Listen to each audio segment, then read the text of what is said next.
তার গণতান্ত্রিক অধিকার ভোটটা মানুষ প্রয়োগ করতে চায়। কিন্তু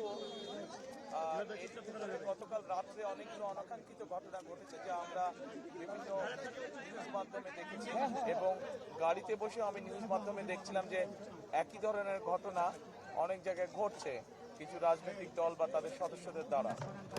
আমরা প্রত্যাশা করছি যে আইন শৃঙ্খলা বাহিনী তারা গত রাত্রেও চেষ্টা করেছেন, আজকেও নিশ্চয়ই তারা তাদের সেই চেষ্টা অব্যাহত রাখবেন যাতে মানুষ জনগণ একটি শান্তিপূর্ণ অবস্থায় তাদের ভোট প্রদান করতে পারেন। কারণ গত এক যুগেরও বেশি সময় ধরে মানুষ এই অধিকার থেকে বঞ্চিত ছিল। মানুষের মধ্যে অত্যন্ত উৎসাহ উদ্দীপনা আছে। আমি সকলকে আহ্বান করব, আসুন আমরা সকলে মিলে চেষ্টা করি মানুষ যাতে শান্তিপূর্ণভাবে সুন্দরভাবে তাদের এই অধিকারটি প্রয়োগ করতে পারে, এবং আমরা সকলে মিলে একটি আমাদের প্রত্যাশিত সুন্দর বাংলাদেশ আমরা গড়ার উদ্যোগ গ্রহণ করতে পারি। তাহলে জয়ের ব্যাপারে আমরা আলহামদুলিল্লাহ আমরা কনফিডেন্ট, আমরা আশাবাদী জয়ের ব্যাপারে।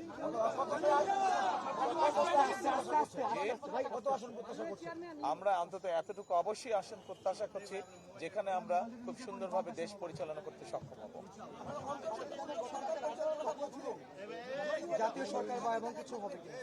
আমরা বলেছি যে আমরা যে সকল রাজনৈতিক দলকে একসাথে নিয়ে আমরা আন্দোলন সংগ্রাম করেছি, আমরা চাই আমরা কম বেশি সকলকে নিয়ে একসাথে দেশ পরিচালনা করতে।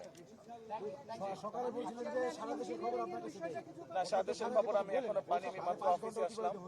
আমি 5 ঘন্টা অতিবাহিত হয়েছে, কিন্তু আমি তো ঘুরছিলাম এতক্ষণ, বিভিন্ন জায়গায় আমি গিয়েছিলাম, কাজে আমি খবর নিতে পারিনি। এরই ভিতরে আমি মোবাইলের মাধ্যমে যে বিভিন্ন আপনারা যারা সংবাদ মাধ্যম আছেন আপনাদের বিভিন্ন খবরগুলো আমি দেখছিলাম, আপনাদের খবরেই দেখলাম আমি যে বিভিন্ন জায়গায় এখনো কিছু অপ্রত্যাশিত ঘটনা ঘটছে।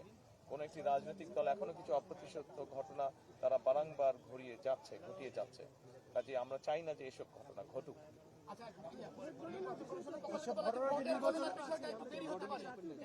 কেন ভোট গণনার ভিতরে আসেন?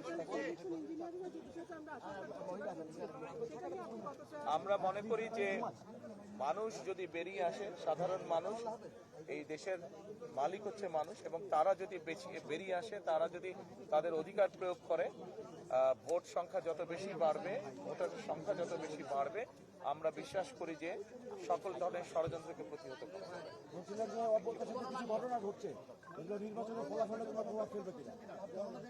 এগুলা নির্বাচনে যারা এইসব ঘটনা ঘটাচ্ছে তাদের প্রতি তো মানুষের বিরূপ ধারণা হবে বলে আমরা বিশ্বাস করি, কারণ ঘটনাগুলো তো ভালো না। তারা তো বিভিন্নভাবে বিভ্রান্ত করার বা অনৈতিক কাজ করার তারা চেষ্টা করছে, কাজে তাদের প্রতি নিশ্চয়ই মানুষের বিরূপ ধারণা হবে। ফল গণনা কেন দেরি হবে? দেরি হবার কোনো কারণ নেই। কেন দেরি হবে? আমরা সমগ্র দেশের মানুষ যেখানে একটি দ্রুত তারা যা ভোট দিয়ে এসছে তার ফল তারা দ্রুতই চাইবে। আমরা আশা করব যে নির্বাচন কমিশন চেষ্টা করবে যাতে দেশের মানুষ দ্রুত তার ভোট প্রদানের যে ফল সেটা তার শেষ মানুষকে।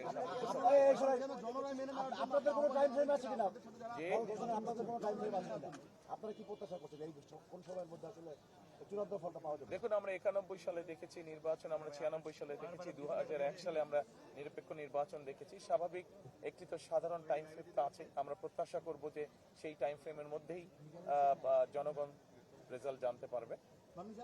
জনরায় মেনে নেওয়ার জন্য বাংলাদেশের সবচেয়ে প্র্যাকটিস যে হেরে যায় বলে নির্বাচন সুষ্ঠু হয়নি। আপনার জায়গা থেকে আপনারা জনরায় মেনে নেবেন কিনা, এবং যারা হেরে যাবে তাদেরকে মেনে নেওয়ার জন্য আহ্বান জানাবেন? নির্বাচন যদি সুষ্ঠু, নির্বাচন যদি নিরপেক্ষ হয়, নির্বাচন যদি বিতর্কিতহীন হয়, তাহলে অবশ্যই কেন মেনে নেব না, সব দলই আমরা মেনে নেব। কিন্তু অবশ্যই একটি শর্ত আছে যে নির্বাচন নিরপেক্ষ হতে হবে, নির্বাচন শান্তিপূর্ণ হতে হবে। আমরা যেসব অনাকাঙ্ক্ষিত ঘটনা দেখছি, যেভাবে মানুষকে বিভ্রান্ত করার চেষ্টা হচ্ছে, সেই এরকম বিষয় তো অবশ্যই মেনে নেওয়া যাবে না, কেউই মেনে নেবে না।